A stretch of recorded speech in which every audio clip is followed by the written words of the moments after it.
kembali kita bertemu dalam pembacaan firman Tuhan. Tapi sebelumnya saya ajak kita sama-sama berdoa. Bapa yang baik, Bapa yang setia, Bapa yang luar biasa, kami bersyukur Tuhan memiliki Engkau, memiliki firman-Mu, sebab kami tahu firman-Mu adalah kekuatan kami, terang bagi kaki kami, terang bagi jalan-jalan kami, tongkat kami Tuhan. Bapa, kebutuhan kami dalam hidup ini. Bicaralah Bapa, beri kami pengertian oleh Roh Kudus-Mu. Terima kasih Tuhan, dalam nama Yesus kami berdoa. Haleluya, amin.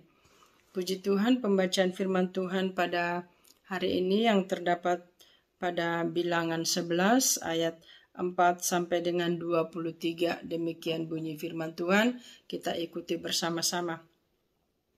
Orang-orang bajingan yang ada di antara mereka kemasukan nafsu rakus, dan orang Israel pun menangislah pula, serta berkata, siapakah yang akan memberi kita makan daging?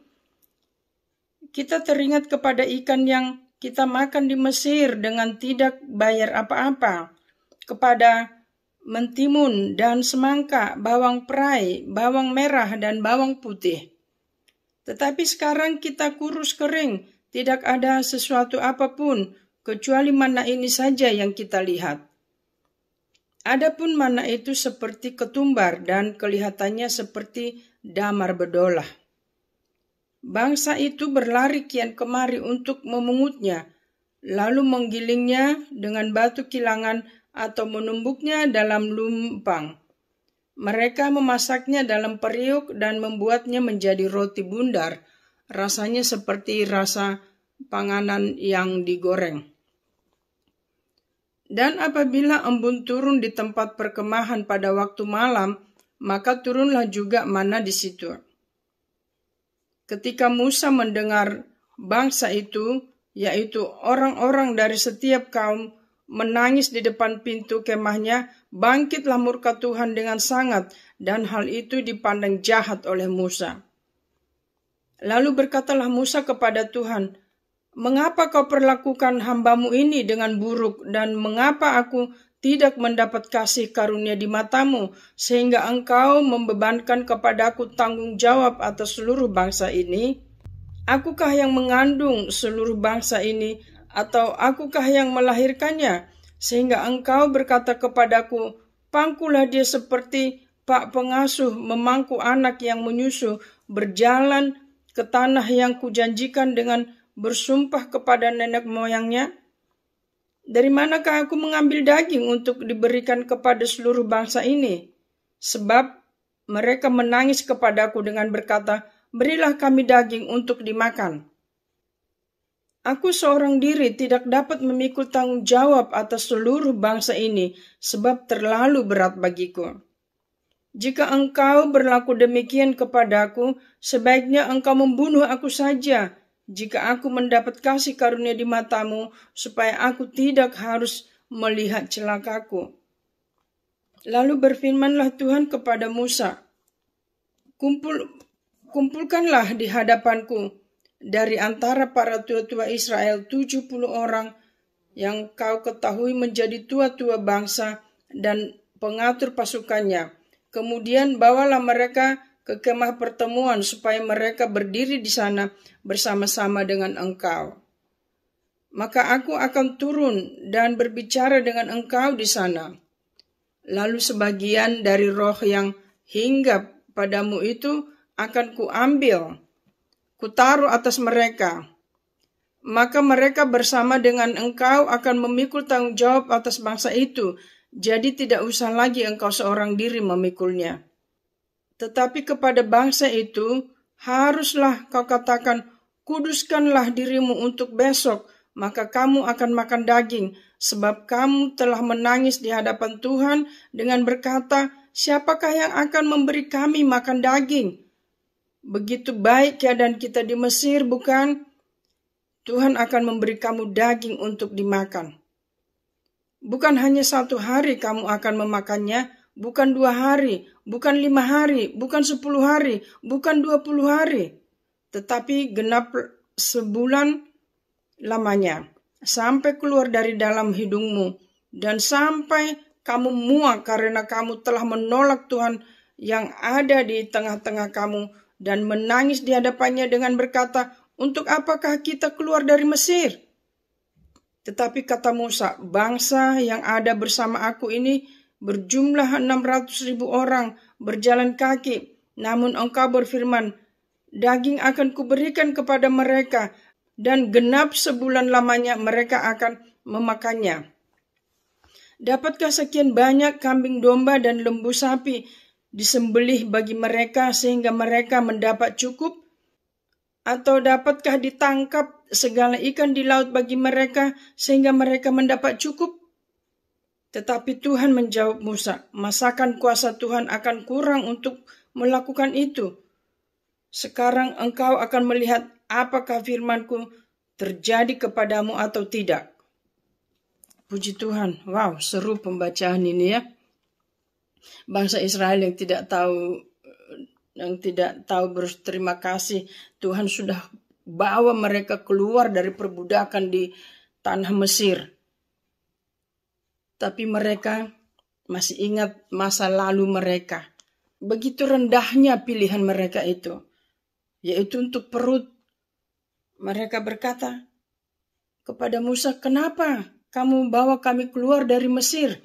Bukankah di sana ada banyak makanan, banyak bawang merah, bawang perai, bawang putih? Mereka tidak melihat, mereka tidak memandang perkara-perkara ilahi, perkara yang dahsyat yang Tuhan kerjakan. Kita diingatkan oleh firman Tuhan, Paulus berkata, jangan mengingat-ingat yang di belakang, tapi arahkan pandangan kita ke depan, berlari, mencapai tujuan. Sedangkan firman Tuhan juga bilang jangan ingat-ingat masa lalu. Jangan kita dikuasai oleh hawa nafsu kedagingan. Kalau tadi dalam pembacaan dikatakan mereka kemasukan nafsu rakus, yaitu di ayat 4 dari Bilangan 11. Tapi Tuhan, karena mereka bersungut-sungut, merengek, menangis terus, sampai Tuhan bilang kamu akan terima daging. Bukan 1 hari, bukan 2 hari, bukan 3 hari, bukan 10 hari, tapi sebulan penuh makan daging terus. Akhirnya mereka kedagingan ya. Mereka tidak mencari perkara yang ilahi. Mereka tidak melihat bagaimana kuasa Tuhan menyelamatkan mereka. Tapi Tuhan lebih tahu ya kebutuhan kita. Dan Tuhan yang lebih tahu apa keperluan kita di dalam hidup ini. Nah, yang paling saya terkesan tertarik yang ayat 23 dikatakan, tetapi Tuhan menjawab Musa, masakan kuasa Tuhan akan kurang untuk melakukan itu?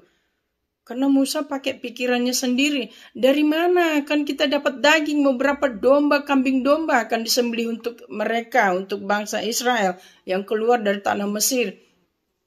Apa mau semua ikan di laut itu ditangkap untuk memenuhi kebutuhan mereka?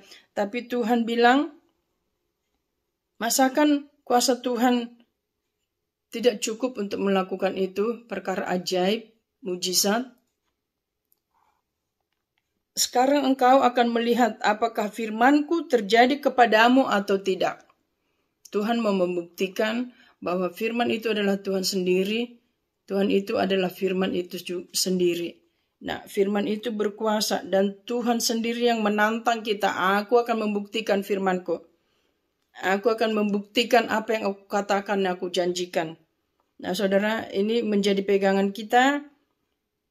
Kalau ini Tuhan sendiri yang berbicara, Dia sendiri yang berkata kepada Musa, ini sama dengan Tuhan berbicara kepada kita juga.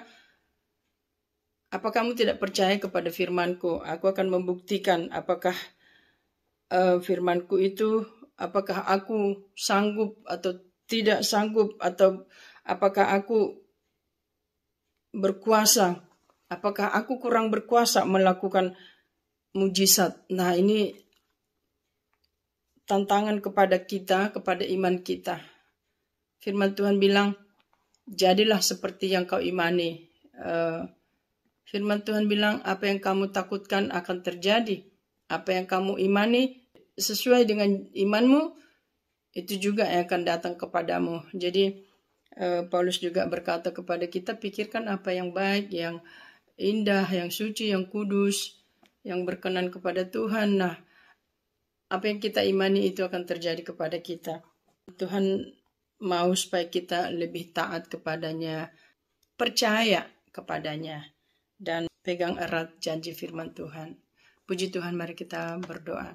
Bapa di surga, terima kasih untuk kesempatan yang Tuhan berikan untuk membaca firman-Mu pada malam ini. Biarlah firman ini menjadi rema dalam kehidupan kami. Dalam nama Yesus Kristus kami berdoa mengucap syukur. Amin. Firman-Mu pelita bagi kakiku, terang